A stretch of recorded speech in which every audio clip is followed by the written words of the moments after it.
Welcome back. Welcome back to another episode of the Bench Mob Ent podcast, the best sports podcast in New Jersey. We got a jam-packed episode for y'all today. We're going to be touching on what happened in week 5, looking ahead of week 6 in the NFL, some of these firings. We're going to talk about some baseball playoffs. Of course, we're going to talk about the Eastern Conference, some of our hot takes, who has the most to prove. But before we even get into that, make sure you hit that subscribe button, share, show love, like, rate us 5 stars. Fellas, how y'all doing tonight? Doing good. I just noticed Miles' background. I'm doing good too, bro. I'm doing good too. I'm doing great. The Mets are moving on to play for NL pennant. So you can't. It doesn't get no better than that. We're doing great. So I didn't share this with y'all. It wasn't on the rundown, but right before we started recording, the Mets did advance. So immediate reaction. You see it happen. Your Mets advance. You didn't have that as the expectation. No. You just was like, hey, we just need to be happy we got here, but they actually advanced to the next round. How are you feeling about your Mets? I'm feeling like I'm a believer a little bit here in this, and not a little bit, but a believer in this team, man. And you look, the record speaks for itself from the midway point of the season to now. Being the best team in baseball, like bar none, record wise, since they've made this turnaround. And it's real. Like it's real. Like the bullpen is pitching their behinds off. The starting rotation. I mean, Manaea, what he did the other night, and Quintana, what he did tonight. It's every night they just get great pitching, and that's never been a problem for the Mets historically. But then you pair that up with the timely hitting from the lineup and the ascension of Vientos. I mean, how good he is. And he wasn't even, I mean, at the start of this season, he was on the fence to even make the roster, to even, he was floating in between AAA and the bigs, and to be here, it's otherworldly. I mean, it's what makes sports special, truly. I mean, the home run from Lindor, I mean, his timing with every hit, he's been struggling this postseason. And every hit I feel like he's gotten has been a big hit, whether it's to get insurance runs or whether it's to put him ahead. And I mean, the home run he hit the Suns to the playoffs, right? It's truly unbelievable, this team, and truly unbelievable how Lindor has changed the narrative about his tenure here in New York with this run. He's really approaching, and I think we might pass it, like Brunson territory, with the way that the fans are going to rally around him, with the way the city's going to rally around this guy. He's going to be able to go wherever he wants and get a free drink.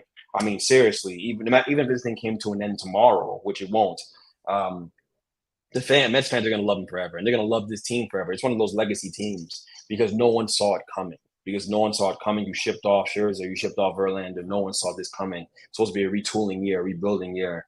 And this is a year where they can legitimately win a World Series. And I'll be honest, man, I'm starting to feel like that can really happen. I really am starting to believe that. It feels like they're a team of destiny, and they're gonna make a real push for the World Series here and get past whoever they play in next round.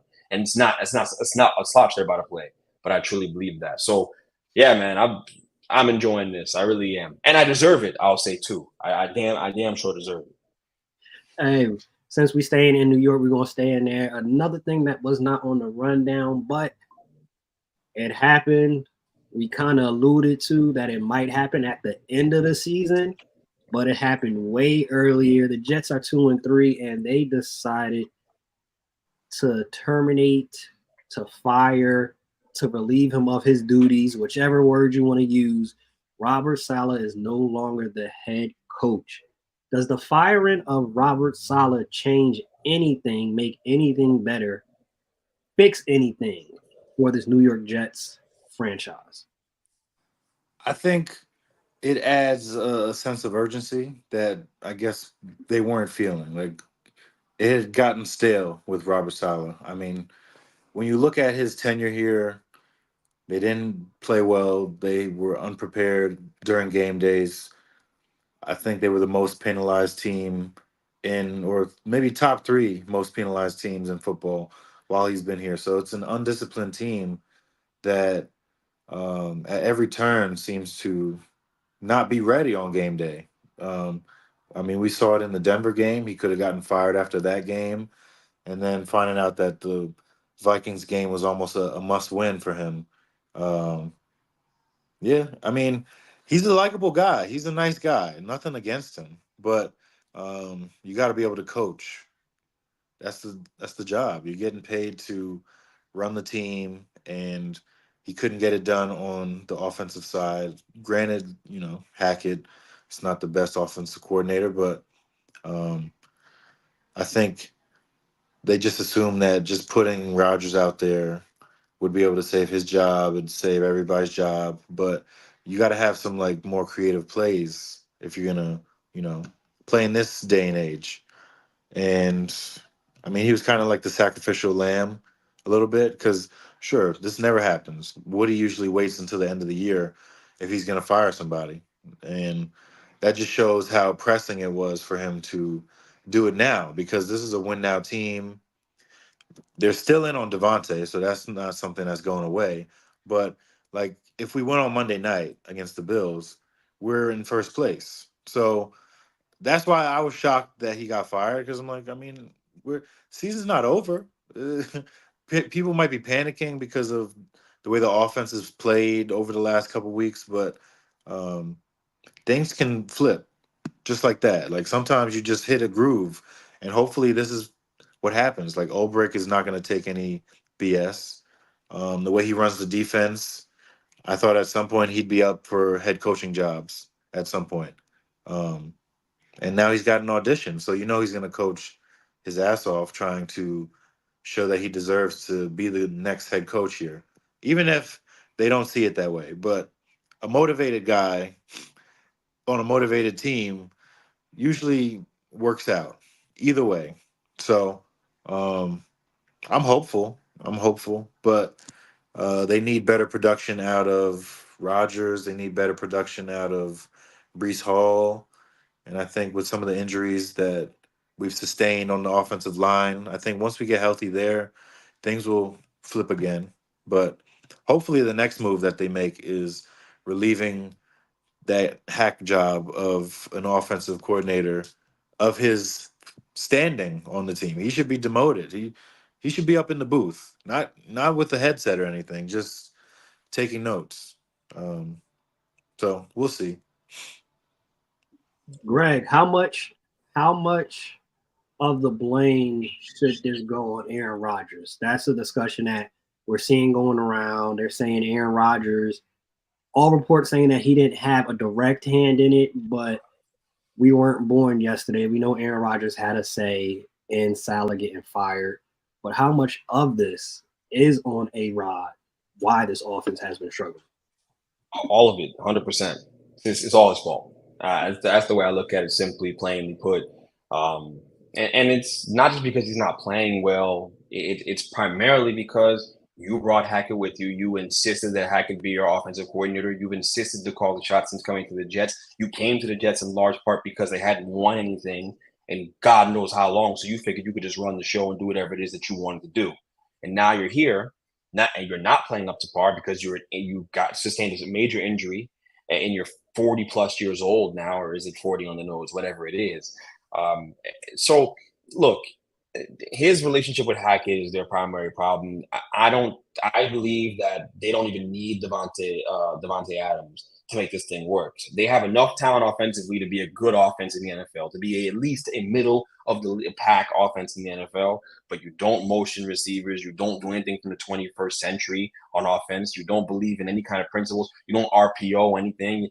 There's nothing. There's no creativity at all offensively. The route combination to stale is just quick outs with maybe like a screen design, or maybe you're gonna run a stick route or it's a joke. You're running to the sticks. It's just back shoulder throws you can do, but it's all they do. They're very predictable, and so look, I fully blame Aaron Rodgers for this. He's not who he was 7 years ago, so the creativity in an offense would be much appreciated at this point because they make them a better team, because you can rely on scheme to scheme guys wide open. No one's open. No one's being schemed open in this offense. Every catch is a contested catch. Everything is a hard throw, and you're asking someone who's 40 coming off of an Achilles injury to make those throws, make those tight window throws over and over and over again, and then to evade pass rushes on top of it, right? It's tough. But he's not playing well. And so he's not going to get excuses. He was brought here to literally save the franchise and bring them to a championship, and they went all in on this as well. But Firing Saleh is a joke, in my opinion. It is. It's dysfunctional at best because even if Saleh, you okay, fine. I hear people saying that this team isn't prepared. They haven't been great. I think this team's problem has always been offense, right? And you hired a defensive coach. So if you want to blame anybody, don't blame Saleh for that. Blame Woody Johnson. Blame that guy for bringing in the defensive head coach when your offense was your problem. When cultivating an environment where quarterbacks can get better was always your problem. And you're the problem because Sam Darnold went somewhere else and is killing now, right? And so like it's clearly a Jets. It was a Jets thing, and so uh, I don't blame Salah. I truly don't. I have a hard time kind of jiving with that thought process or believing it or giving it any kind of credence. I really don't. I don't believe that. I'm sorry. They're still in the race. Their defense is top notch. They still play. They still play well. DJ Reed is playing all pro football. He's playing phenomenal on the other side of things, and so I just have a hard time with this idea that like again, it's about Salah, and now you cleanse room of Salah, you're good. Aaron Rodgers is the problem. Aaron Rodgers is the decision maker. A lot of the blame should fall on his feet. And the beautiful thing about all this is that now that Salah's gone, if this thing continues to go the way it's going, right, and it might because your problem wasn't Salah, just being honest. Now you're going to see New York turn on Aaron Rodgers. That's what's going to happen. They're going to start turn on him because there's no one else to blame. There's no one else to really blame. You're not going. Woody Johnson's going to own the team no matter what you say. You can huff and puff all you want. He's going to own the team. You're going to start blaming Aaron Rodgers, and that's the right guy to look at. By the way, as smug as he is. That's the other factor with this is like when you see Salah get fired, you look at the team. What's the issue with the team? The offense. Salah has no hand in the offense. And it's home. He wanted to fire Hackett. So as he's getting ready to fire Hackett and start talking about that in a more serious way, he gets let go. And we're gonna say it's not Rodgers. That Rodgers didn't do that. Rodgers loves Hackett in a special way. He's talked about it publicly. He's talked about it on Hard Knocks. He's spoken about his relationship with that guy. He loves that guy. He loves that guy. He thinks that he gets a bad rap. He thinks Hackett gets a bad rap from the football community, and he wants to make sure that he plays well so Hackett gets the flowers he deserves. Right? Okay, touching, great. He sucks at what he does. He's not good. He survived off of having Rodgers be his quarterback because Rodgers is one of the greatest quarterbacks to ever live in his prime. Now we're here. You need creativity in an offense. You're not getting that from this guy. It's tough, man. It's a tough situation the Jets are in because it really is all or nothing. If I'm the Jets, I'd make a move for Devontae. Sure, I'd do it, but your problem's in the trenches. Your teams can run on you. And they can have success doing it. And that's the problem. If they can do that, you're gonna lose. You're gonna lose games. And you're not keeping your quarterback off the ground. Right? And that can change. They can start to play better, sure. But either way, you have these bland offensive concepts. How many points you putting on the board with that? But Garrett Wilson's far better than this. What are we even doing here? It's a joke. Garrett Wilson should be schemed open a ton more than he is. He should be. But nonetheless, here we are. So to have 22 targets and that be his stat line, you would expect way more with that. And I think it's safe to say at this point we could have the conversation at some point, maybe at the end of his career. But if you look at what Aaron Rodgers has done so far, safe to say that Aaron Rodgers is a coach killer. It's really safe to say he's a coach killer for sure. Looking at some of the other teams that have struggled so far this season, we're gonna talk about it. Can the Browns and the Dolphins save their season? These two teams right here specifically, they had some playoff hopes. One of the teams thought they was going to go, probably both teams thought they would go deep into the playoffs. Deshaun Watson, we got a top-tier defense. Tua and this explosive offense. It has not gone as planned so far. Between these two teams, y'all can take both at the same time. Y'all can take one of them. Can they save their season at this point? Probably not. Honestly, I mean, the Dolphins, they're getting Tua back at the earliest week 8. And, I mean, I don't think he should be coming back. But then again, it's football, and he's always played football. So I don't think he's probably just going to go out and keep going until a doctor says it's not smart for you to play anymore. So they'll play better, but they're going to go into a stretch of football once it hits November that's a lot tougher. This is what I had mentioned before the season, that like I don't think this is a playoff team. Even with them being fully healthy. I don't think this is a playoff team. Um, and then the Browns, I mean, you got Deshaun Watson at this point, and there's no way out from under Deshaun Watson. Um, he's getting paid way more than he should.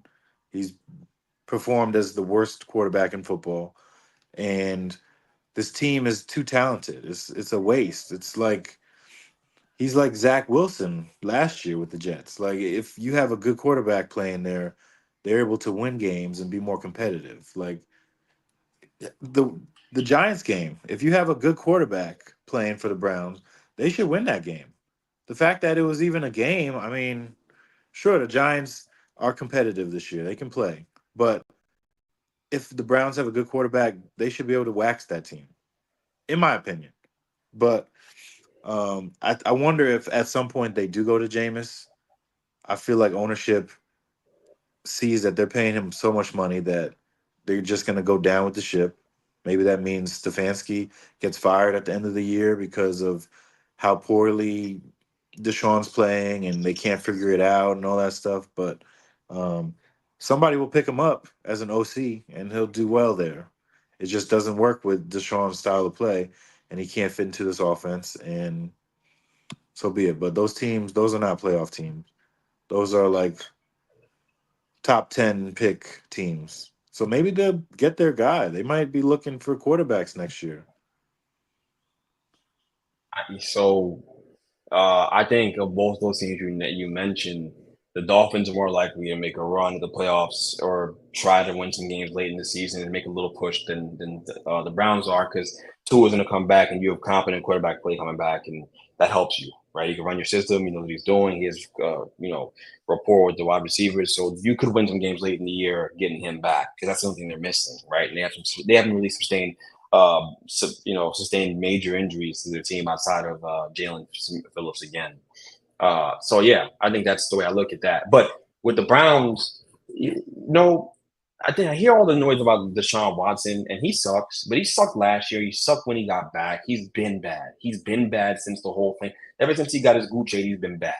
So the situation with him, as far as I'm concerned, with Deshaun, when you look at him and really the Browns, they're not a good football team. Like the defense is not what it was last year. So I don't think there's many games they've lost that they should have won. They're not good. They're not a good football team. They can be ran on. They don't rush the passer with this at all, right? Myles Garrett isn't getting home for whatever reason. He's just not. Right?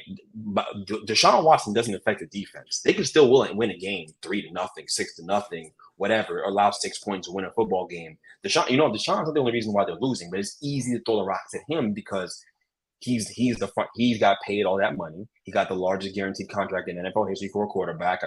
If that's still the case, I believe it is, right? He's got the largest dead cap looming ever in NFL history if they cut him, so they can't cut him. They have to roll with him. You can't play Jameis, because you play Jameis, you're literally pissing away all of the owner's money by doing that. And it ain't like he's rolling in money owning the Browns. He ain't rolling in. So you know what I'm saying? Like, it's easy to blame Deshaun Watson for them not being good, but they're not a good football team. They're not a good operation right now, period. Their personnel's not good. Okay, you trade for Jerry Jeudy, who sucks at football. He can't catch a football. I'm pretty sure I remember a play from last game where Deshaun made a nice play. Scrambles, looks like old Deshaun, throws a ball on the run, hits him right in the chest, right in the number, right in the breastplate, pops out, no catch. So that's not Deshaun. It's not all on Deshaun Watson. He's just not playing up to the number or the salary he was given, and that's why we are talking about him. He will never be the same player. He probably shouldn't be the same player. Just if you have a moral fiber, he probably shouldn't ever be the same player ever again. He probably didn't deserve to have success. So so let's get that out of our heads. They're a bad operation, though. They're a bad football team. They're a bad football team. And that's the thing we've talked about the Browns. And I think people are kind of skirting around that conversation a lot, as if Deshaun's the only thing that's wrong with that team. No, there's a lot of things wrong with that football team. And I don't know that Nick Chubb coming back just solves it all, by the way. I don't think it changes everything. They don't have a great offensive line. Their D-line's not getting home. You're not winning in the trenches. You're going to lose a lot of football games. I don't care if you could have prime Tom Brady. You're going to lose football games if you're not winning in the trenches. Bottom line. That's just the way I look at it. So, no, I don't. I think they're done. I think they're cooked. and we'll see what they do with that large dead cap. But if you draft a quarterback, you're gonna have this dude looming behind them, Deshaun Diddy looming behind them, kind of waiting in the background. It's not a good situation. You can't cut him. He's gonna be there. So what do you do if you draft a quarterback? It's not a conducive environment for a young quarterback to get better and thrive.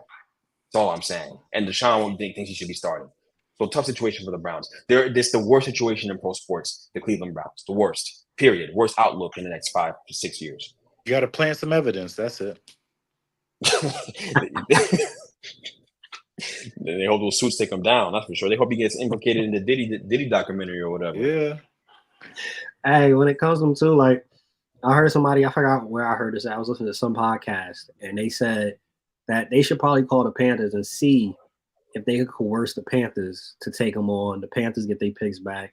It's a team where you're gonna have to hope they're desperate to take that chance, Yeah. and willing to take that cap space and eat it. Like that's the thing. It's not gonna be any team that's gonna eat all of that. They're gonna ask the Browns to take some of that, and you're gonna have to give up picks at this point with how he's been playing.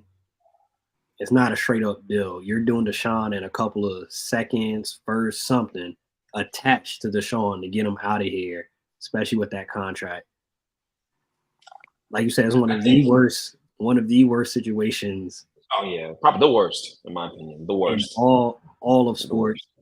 Like you said, they cook. Speaking of cooked, too bad Cincinnati's very own was not able to be on tonight's episode.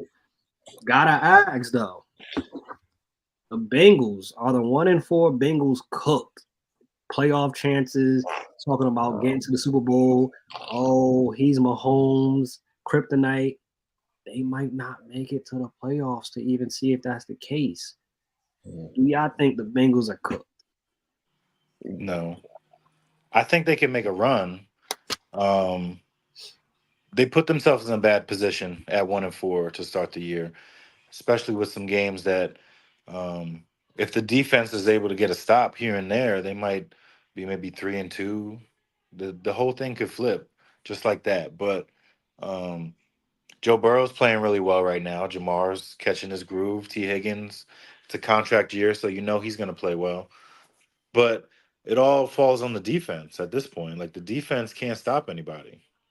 We saw Jaden Daniels have a career game. That basically pushed him ahead for the rest of the year. That game, he was practicing against that team. So maybe that happens with Daniel Jones this weekend. He looked a lot better than he has in the past against the Seahawks last week. So I'm interested to see this game this weekend because 1-4, I mean, you're not out of it. But then like, once you get into that 1-5, 1-6 territory, that's when you almost have to run the table because you're running out of games on your schedule.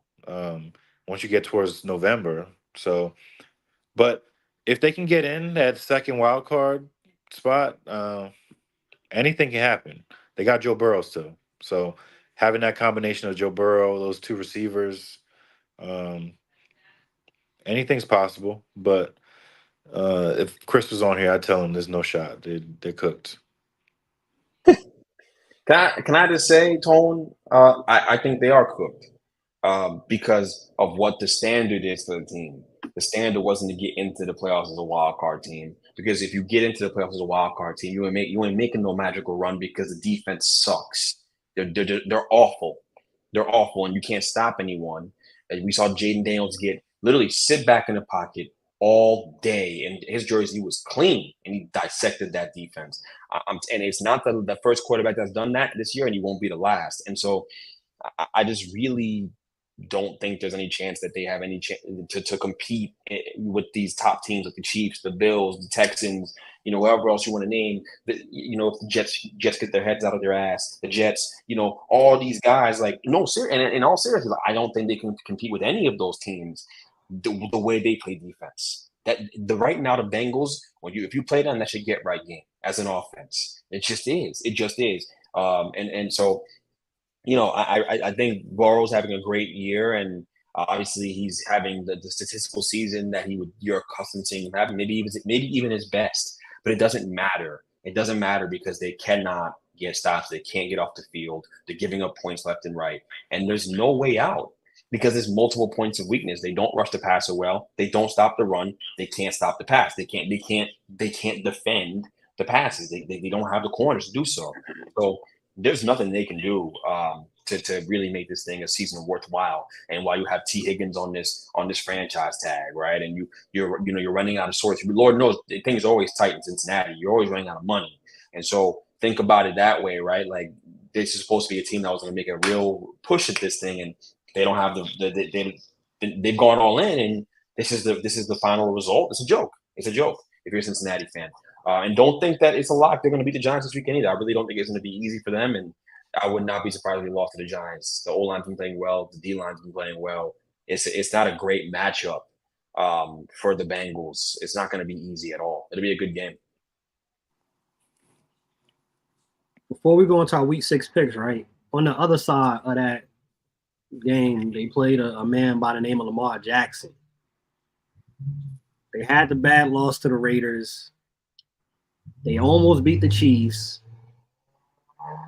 But since then, they've been on a nice little run. It seems like all the questions that we've had about the Ravens and Lamar have been answered. Lamar is looking accurate, probably the most accurate we've seen passing in his career up until this point. What do y'all think about Lamar's play so far? Is he the front runner for MVP? He's definitely one of them. I want to see the candidates that are up there. I mean, they keep putting Mahomes up there, even though they're just winning. He's not really doing much to help them win. Like he's not playing out of his mind like he has in the past. Like Lamar, like on Sunday, that was some of the best football I've seen him play. And also, what's helping him now is that they're starting to really incorporate Derrick Henry, the guy they spent money on, the guy who's been one of the best running backs in the NFL for the last 7-8 years in the league. Like this guy is a game changer, and he's probably going to be one of. This is what they needed. They needed a guy like this to kind of take the pressure off of Lamar. I mean, he's still probably in the top 15 in rushing still, but they're always going to be a team that's more run centric than passing. But this week they had to keep up with the Bengals, so he was passing a lot more than he usually would. But that just showed us that he can do that. He can throw it, he can pass it, and he can make plays. So I'm hopeful that now they're gonna get in a groove. Lamar is, playing better. Um, it's not like he was playing terribly, but it always comes down to December, January football that I want to see Lamar like doing stuff like this. Like it's cool. He does this in October all the time, but um, that's not the expectation anymore. The expectation is that he's gonna be there doing this in uh, January, February, hopefully, if they make a Super Bowl run. So, um, but it's a good start after an ugly way to start the year with some of those losses. But the Ravens do that sometimes. Most definitely do. That's the Ravens, like you said, well coached. You're going to see in the regular season anywhere from 11 to 13 wins every single year. Only thing we need to see is Lamar. Let's see you do that. Get to the Super Bowl. Even if you just get there, it'll be similar to like Jalen Hurts. Hey, you at least got there. Now let's see what you do next season. He hasn't got there. You at least got to get there, depending on the opponent. If they lose, at least you got there. It all depends who they play. But and to your point about Mahomes too, Mahomes, he's basically doing what Tom Brady did at the beginning of his career, having really good defenses and just managing the game. I don't see how he could be a part of the MVP conversation. He's literally it's a full team effort why they are undefeated right now. It's not at all because of Patrick Mahomes. So I wouldn't have him on my list for MVP, me personally. Week 6 picks, right? Seahawks 49ers, the Thursday night game. Who y'all got? Seahawks got to get right. I mean, the 49ers got to get right because they're 2-3 right now. Expectations are always high. I mean, they just made the Super Bowl. Granted, Christian McCaffrey's out. But they're getting guys healthy again. Like Kittle's back, Debo's back. He's coming off his best game of the year. Like they got to learn how to finish some of these games because they've been winning some of these games and they lost to the Rams a couple weeks ago. Who'd they lose to this past week? Cardinals, right? Cardinals. Yeah, they lost to the Cardinals. Who Cardinals have been notorious this year for starting off great and then just falling flat on their face. But you still lost to that team, so they've got to get right. I think it happens here against the Seahawks. Seahawks defense isn't. They're not killing anybody out there. Um, but on the other side, Gino with that new offense with Ryan Grubbs, they're humming. Things are humming. They just, got to make sure that they're outscoring their defense because the defense is going to keep them passing it for most of the season. But for them, I think they got to ride the run game. Kenneth Walker, um, get DK more involved. But my prediction is 49ers win. I think they ride the running back a little more in this game. Give Mason that 24, 25 carries in the game and get out of here. I'll just say the Seahawks defense sucks. Period. Yeah. They suck. All right, and they don't keep their quarterback clean. Um, he just doesn't have time to operate against a good defensive line, like you saw last week against the Giants, who legitimately have one of the best, if not the best, defensive line in football because the numbers bear that out. And so I think they have weaknesses. Again, when you're weak in the trenches, you can't keep your quarterback upright. I'm gonna say this all show, and I've been saying it for the last 2-3 years. If you're gonna lose in the trenches, you're gonna lose a lot of football games. I don't care how good the players are, how good your talent is, how good your quarterback is.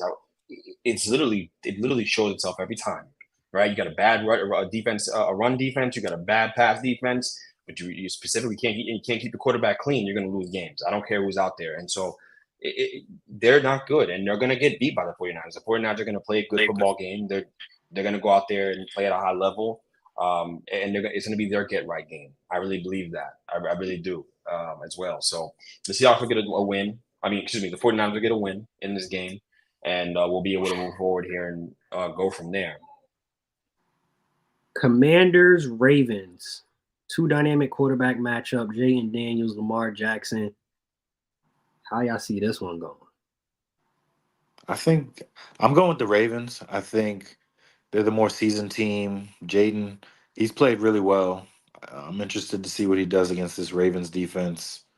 But I just think this is where they might fall on their face a little bit. Like they've come out hot, granted, with Jaden Daniels and Brian Robinson's playing really well and Terry's getting going again. But I think the Ravens, they got something for them this week.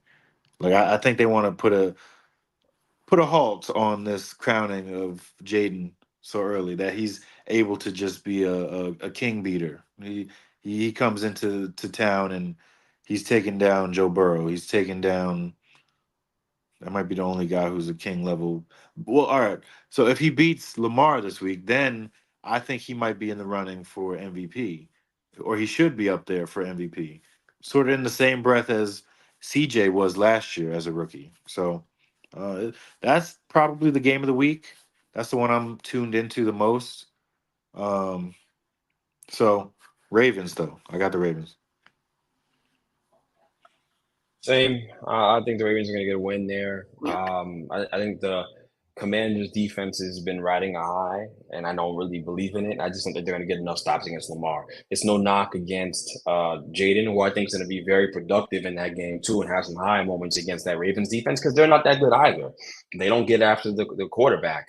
And the Ravens defenses historically have not, even with Wink being there. I know they blitz a lot, but I just don't. I'm not a believer in their defense either, and I'm not a believer in the Ravens as a Super Bowl team, in large part because of that. To be honest, and I don't think what they do offensively is sustainable unless you're going to give the ball in the eye to Derrick Henry and let him run downhill all game. That could work. That could work, and you play off of that. But I don't know. Like I think the Ravens will go out there and take care of business and beat the Commanders, and it won't be a bad showing for the Commanders. They're going to put up points in that matchup, but eventually, what's really going to go because it's going to come down to is the Ravens getting one or two more stops than the Commanders can get. So I just think that's how it's going to go in that game too.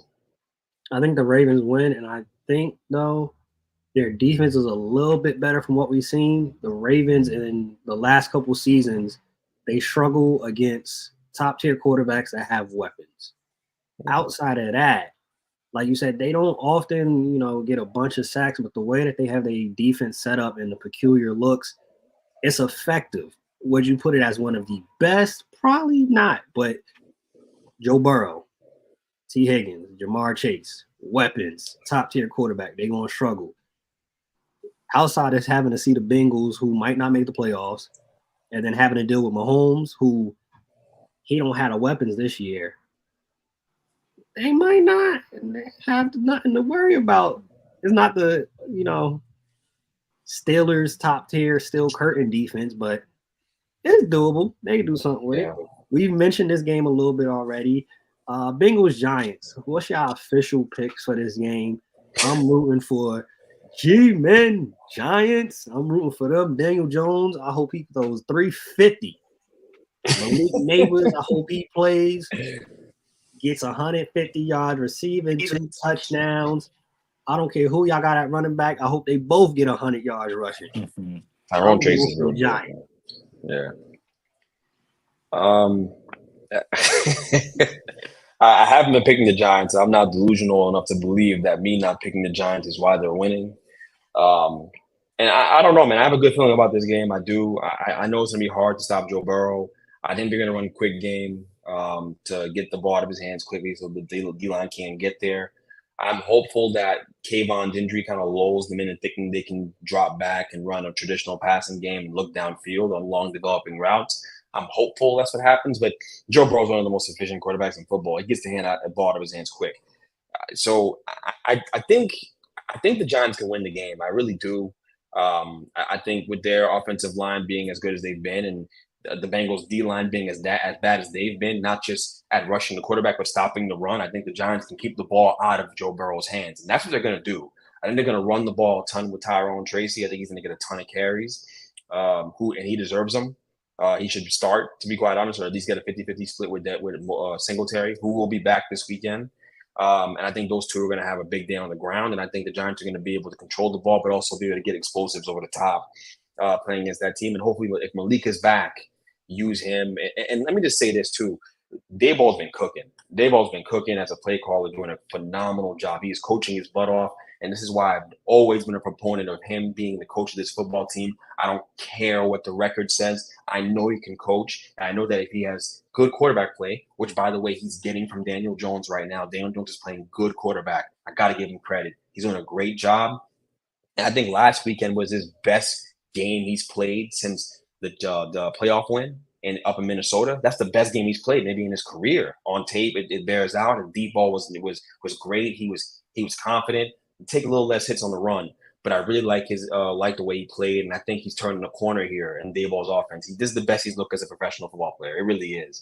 And so with that being said, I think the Giants can win that football game. I'm going to pick the Giants. I'm going to pick them, which is crazy. I never thought I would be, but I'll pick them. And I think they're going to get a win here in a close game against the Bengals, and it's going to be a big statement win for them to get that W. I don't care if the Bengals are 1-4. Joe Burrow's a quarterback you got to respect, so it's a big win. Yeah, I'm taking the Giants. I'm gonna go with the Giants. It's time to get a little crazy. The Panthers did me dirty last week. They should have pounced on the Bengals, but they didn't. So I'm gonna try it again. I'm gonna take the Giants at home. I think Daniel Jones is playing a lot better than he has in the past, and maybe they do move forward with him as the quarterback. That might be the smartest. That might be the smartest thing for them to do. Just keep on winning, save Daboll's job, and I think his job has always been safe. It's like a MetLife miracle that he's doing something good this year. So, but he's playing really good. Malik Neighbors are going to play this week, so they're going to have to deal with that, and they haven't shown that they can stop really good number ones. So I'm expecting a big game out of him this week too, and get Tyrone Tracy the ball. I mean, forget about Devin. Devin's not that good. He's okay. But Tracy showed me something last week where I think he's the more explosive back. He's the one who, I mean, he's better. I'm gonna sum it up. He's better. Get him the ball. Yeah, he's explosive. He's explosive, and he can do it. He can affect the game a lot of different ways. As a pass catcher too. He's a wide receiver turned Yeah. running back. So I love his profile, what he brings to the team, and he's going to be the running back of the future in New York. It's just a matter of time. Next game, keeping it over in the tri-state area. Bills, Jets. The Bills got off to the start. Josh Allen for MVP. The Bills are going to the Super Bowl. Oh, addition by subtraction. They don't need no Stephon Diggs. Wow. We've seen the last couple of games. Hasn't been too hot for them. And we already talked about how the Jet season's been going. This is a pivotal game for both teams. Who pulls this one out? I got the Jets. I'm gonna rock with the Jets. I mean, Josh Allen last week he put up Russell Westbrook numbers, 9 for 30. That was crazy.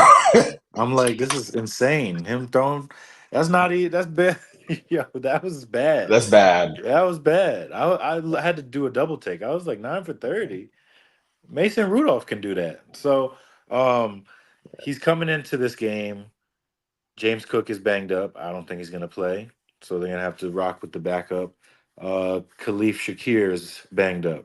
So they're going into this game not the healthiest. And he already didn't have that many weapons to begin with after you ran your boy out of town. So I think it's gonna be a fun one for the Jets defense because Josh is gonna try to play hero ball, but I mean, if nobody's out there with you, it's not much you can really do. And I think the team's going to be invigorated by the change at coach. I think people didn't respect Saleh anymore. I mean, you started hearing it in the post game pressers. I mean, Quincy was real sharp with what he said after the game on Sunday, and Aaron Rodgers the same thing. He wasn't. You could tell the cadence comment ticked him off. So I think now with Ulbrich, I think he can motivate this team to get some wins that, I mean, with Salah, we probably would have lost. So I think it starts here. And then who knows? This could make us go on a run. Yeah, I think the game comes down to Jets being able to stop the run. If you can stop the run, you'll win the game. That's the way I kind of look at it. Because obviously the Bills are very reliant on the run game. Because if they don't rely on the run game, Josh is going to throw 9 for 30. So, because and in large part because not because he sucks, right, but because he has no one to throw the ball to, which is kind of his fault. So here we are, right? They're throwing the ball to Keon Coleman, and they're using him the wrong way. They got him isolated on one side of the field. He can't cook people in open space. He don't got that kind of release package. He's getting just jammed up by these receivers, and he's not fast, right? He's a contested catch guy. You need to be a precision passer to get him the football. And as good as Josh Allen is at football, I don't know that I'd call him a precision passer either. I don't think he can be when he gets hot, but he's streaky. He's a streaky player. So it's tough for Keon right now. Tough situation. But I do think the Jets are going to go out there and play inspired football. I think I can buy that, and I think they're going to be able to stop the run because I think they're going to call more blitzes. They're going to do what they have to do to make sure they're in the run, get the run fits, and they're doing what they need to do to stop the run. So I have some belief that they can get this thing done. Is the game in Buffalo or is the game in New York? It's in Buffalo. It's home. I'm gonna be there. It's at home. Oh, you got every game. You got season tickets for real, huh? This thing is crazy. You got season tickets. Okay. So you're gonna be there right next to Fireman in. Yeah, man. I mean, look, I think the Jets can win this football game. I'm gonna pick the Jets. I think that when teams go and make big changes like this, whether it's at quarterback, sometimes, but when it's really at the coaching position, you see a change. You see an immediate chain reaction. You see the team play a little bit better. So I do think they'll get a win, much needed win, and the Bills are gonna have to do some soul searching after this one if they can't get the run game going. We will definitely see what happens this week. Bills, Jets, Dolphins, Patriots. That's a wild division. Drake May will be starting this week coming up. Very similar to what's going on in Carolina. They don't have an offensive line to protect the quarterback of their future, but they put him in the game anyway. So hopefully Drake May does not die, not literally, but die with that terrible offensive line that the Patriots have. Hopefully not, but that's They have no idea what they're doing. They have no idea what they're doing. And a hot take, I don't think Drake May is going to work out. I think we're going to be looking at him the same way we look at Bryce Young. He's going to sputter a little bit early, and his value is going to be low because they don't know how to develop quarterbacks over there, man. And before Patriots fans, I can already hear it. The guys who groomed Tom Brady are not there anymore. They're not there anymore, right? To my knowledge, they're not there anymore. All right, like it's Gerard Mayo and his people. All right, and Elliott Wolf and those guys. And Elliott Wolf believes in drafting quarterbacks every single year, so they might draft one this year. They got a top pick.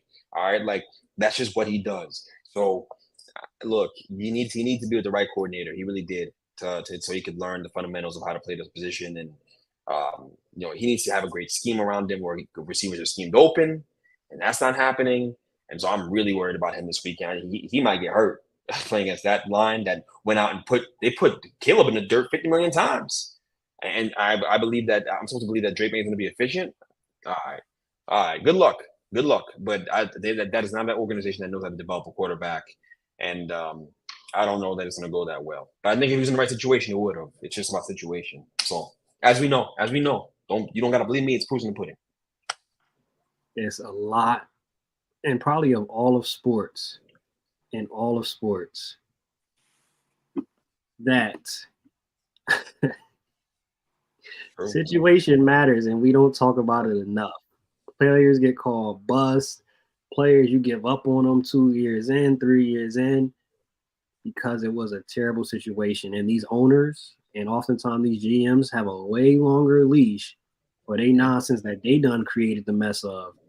And just like in real life, sports often translates to real life. It's a CYA business. If I'm the GM and I done made a mess and I got a quarterback but no offensive line, I'm going to blame the quarterback every single time. I'm going to blame the coaching staff.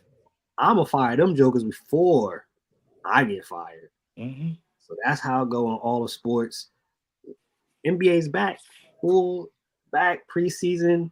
We seen Cat in the Knicks jersey shooting threes from 40 feet out. We seeing the Hornets look decent. We seeing, oh my gosh, the Pistons look really good. It's preseason, y'all. It's preseason. You got to take it with a grain of salt.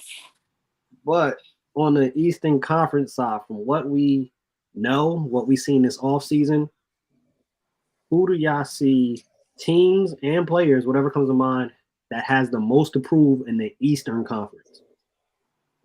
I've been waiting for this. Actually. I got a couple things to get off my chest. Situation in Chicago. Lonzo Ball, they bring in Josh Giddey. I'm going to tell you right now, Lonzo Ball with a reconstructed knee, with a new knee, is better at basketball than Josh Giddey. And that experiment's not going to last that long. And I'm not saying they're going to ship Josh Giddey off. I don't know what they're going to do, because whoever knows what the Bulls front office is doing, they're dysfunctional. They're terrible. They're a terrible front office. And they've been carried by the legacy of Michael Jordan. And when Michael Jordan got there, it saved them. But really, when Scottie Pippen got there, it saved them. Not even so much Michael Jordan. But we can save the conversation for a different day. That's fine.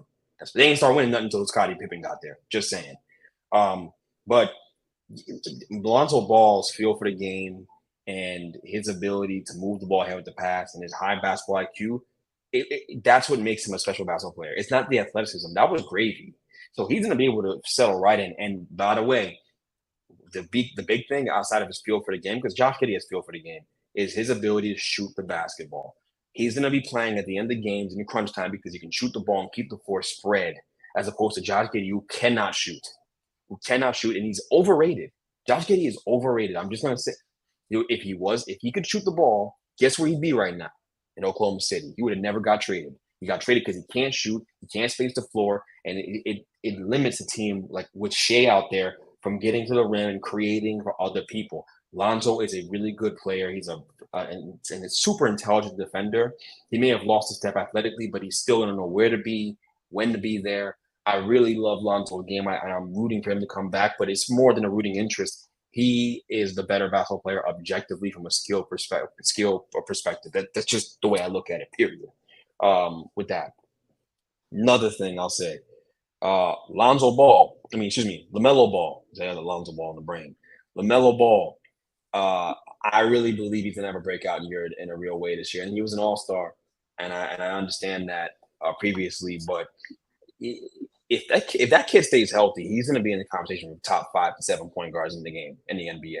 And I understand his defense is a question mark. I get that, but that coach over there, I love the culture shift I'm starting to see from them over there. And I know we haven't seen them playing in games, just the practices, just a little behind the scenes I've seen. I think they've got something over there in Charlotte right now. And I think the LaMelo Ball stays healthy.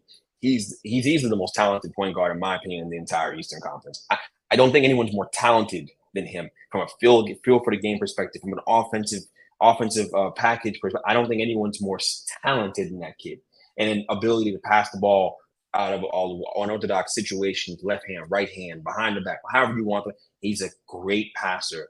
I'm really a big fan of LaMelo Ball. I have been since he was young, and I think that he has something you can't teach, which is that feel for the game. It's a special, innate ability, and I think that if he's able to stay healthy, he's gonna have a great year, all NBA type of season. I really do see that for him over there. So that's my other take, and probably ain't a popular one because whoever cares about Charlotte, but that kid is really good at basketball, and I'm whole and a great prodigy level. I really believe that, and if he has a chance to prove that, I think he'll get you'll see some really, really great things from him. Two things right there. Two things right off the bat. My thing is, I think this is a make or break year for Jimmy in Miami. I think this is probably one of his last chances to show that he can be a number one for a team. Otherwise, I think his next move, he'll go somewhere, be a solid number 2, 3 option. But to count on Jimmy for a full season, you haven't been able to do that for a few years now. He's in and out of the lineup, whether it's injuries, whether he's coasting before the playoffs and trying to be ready for the playoffs. Like, I get that, but at the same time, you got to be ready to play. Like, you got to be there for your team. So he's not a Tibbs guy anymore. Tibbs messed with him back then, but this Jimmy, I don't know. I don't know if he's messing with this Jimmy. And yeah, Miami, I think, is going to try to go in a different direction. It's already been the writing on the wall. There's, conflict between him and Pat Riley, even dating back to those comments in the postseason where he was just telling Jimmy, like, just shut up and you shouldn't be saying anything if you're not playing. That spoke volumes, and I don't think that went away. So it's going to be interesting to see how that season for them unfolds. I think Bam is their guy moving forward, their franchise guy, and Tyler Hero maybe, but I think they're going to be shopping for a new number 2, maybe number 1 next year. I don't know who's going to be available, but I think the Jimmy Butler era is basically over in Miami. And then off the show, staying in the Eastern Conference. Bold predictions, hot takes for the Eastern Conference. Before y'all go, I think two teams that do have a lot to prove in the East. Indiana was last year a fluke. Can y'all do it again? Can y'all be a top 4, top 5 team? And Milwaukee, more so Doc Rivers. You have a whole offseason now, boy. My guy, you have a whole offseason. We need to see a better showing from the Bucks, who have not won a series since they won that finals. They have not won a playoff series since they have won the finals. So those two teams in the East, I think, have the most to prove this season. Indiana, go prove to us that y'all a legit team and should be taken serious, that last year just wasn't an aberration. And Milwaukee, Doc Rivers, Giannis, get back to the mountaintop. We need to see better play from y'all. Bold predictions, hot takes in the Eastern Conference. I'd say I think the Knicks might have the most to prove, in my opinion.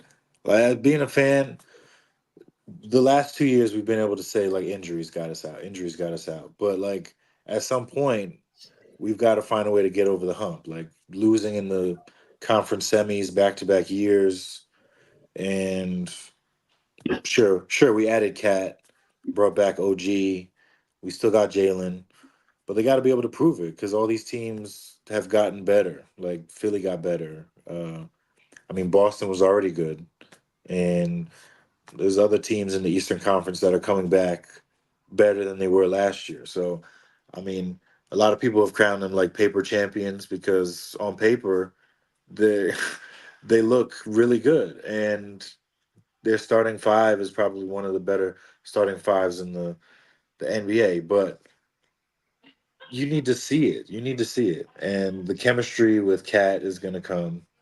Jalen's, like I said, he's really good. I saw a list they had him what top 4 point guards in the league right now. So having a guy like that should be able to put us over the hump. But health is always going to be the question with this team. You got guys like OG who is notorious for missing games. You've got Cat who has missed games. So I want to see them actually do it this year. Like this team can compete with Philly. They can compete with Boston. They're built to play with those teams. But now it's time to do it. We need to make the finals. We need to, put we got a window here. We've been building this up for some time now since Leon Rose got here. You bring in Julius Randle when those two guys spurned us for Brooklyn. You bring in Jalen and people frowned at that move. So now, like you've made some really good moves. You've brought in OG. That was a good move to pivot off of a couple guys that you didn't see a future with, and then you do the same thing to bring in Cat. So now it's going to be a fun season. Hopefully, the pressure doesn't get to them. I mean, Cat is predominantly. Is he a playoff performer? We'll see. It's New York now. It's not Minnesota. So if you don't perform here, they're gonna let you know about it. Let the record show that I've been on the money on the Knicks in terms of the direction they're going to go. I said R.J. Barrett, not very good. Said Julius Randle, not very good. They'll both be gone if the Knicks are serious. And look at that. The Knicks are serious and they're both gone. Just saying. Just saying. Maybe you want to listen to what I'm talking about. But um, yeah, I think Jason Tatum has a lot to prove this year, man. And I'm not saying that's not a hot take. That's not a hot take. I guess the hot take is in saying whether or not he'll get the job done and he'll prove to people that he's really that guy and he's that good and he can consistently be a guy you can rely upon as well. But when I look at the Boston team, I look at their outlook. Um, I don't think they're going to the finals, and I don't think that might be a hot take for some people. People will probably have them as a prohibitive favorite in the East. I don't think they're going to the finals. I think they're going to get knocked off one way or the other, whether it's by a Philly team or it's by the Knicks. I think one of those two teams can get the job done against them. I do believe that. So I have legitimate concerns there. Just looking at that group as well, and I think the Bucks are going to be a much better basketball team this year. I do believe that. I think the year, having Doc from the beginning is going to make a difference for them. And they're going to understand the defensive coverage a little bit better. They're going to be able to get by defensively with Damian Lillard playing basketball. I do think Dame's going to have a good year playing ball again and remind people how good of a basketball player he is. I think they're going to be a resurgent team. I really do believe that, and they'll win a playoff series this time around. They'll certainly get what done, and they'll get their leg back on Indiana, who seems to have their number recently, right? I do believe that as well. So I think Tyrese Halliburton's another guy after the injury. If he came back last year, his performance dipped, and he wants to take pictures and loafers at the media day, and wear weird socks and all that stuff, and he's an eccentric guy. He's a weird dude. So it'll be interesting to see.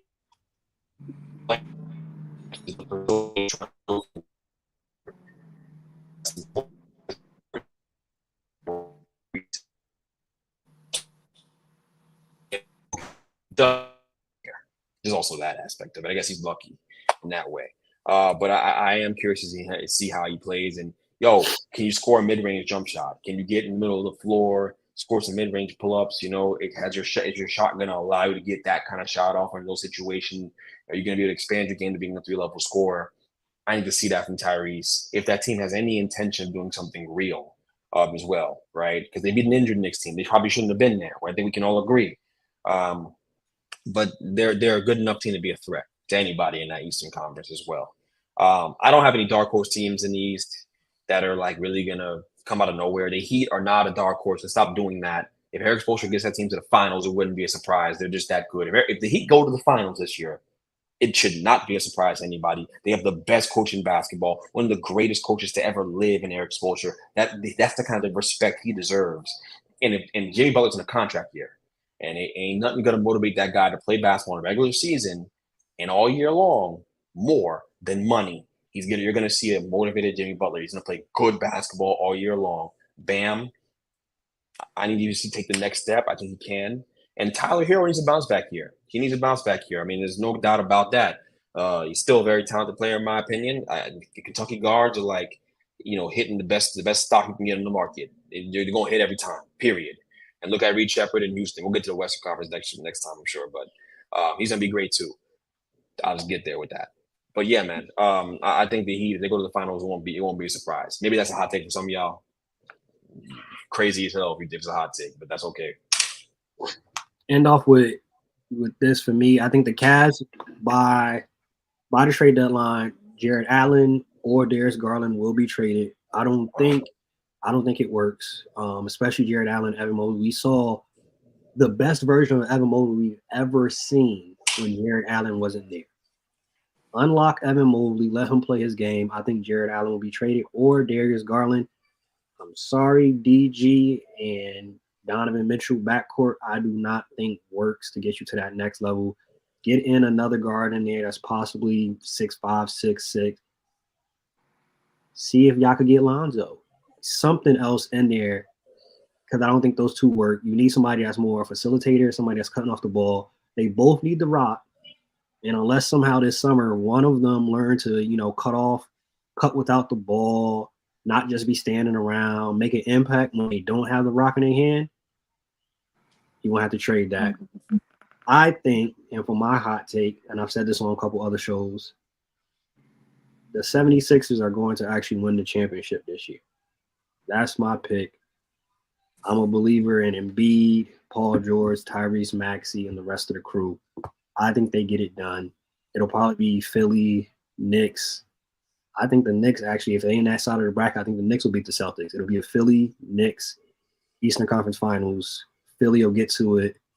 And my main reason is nobody in the Eastern Conference has an answer for Joel Embiid.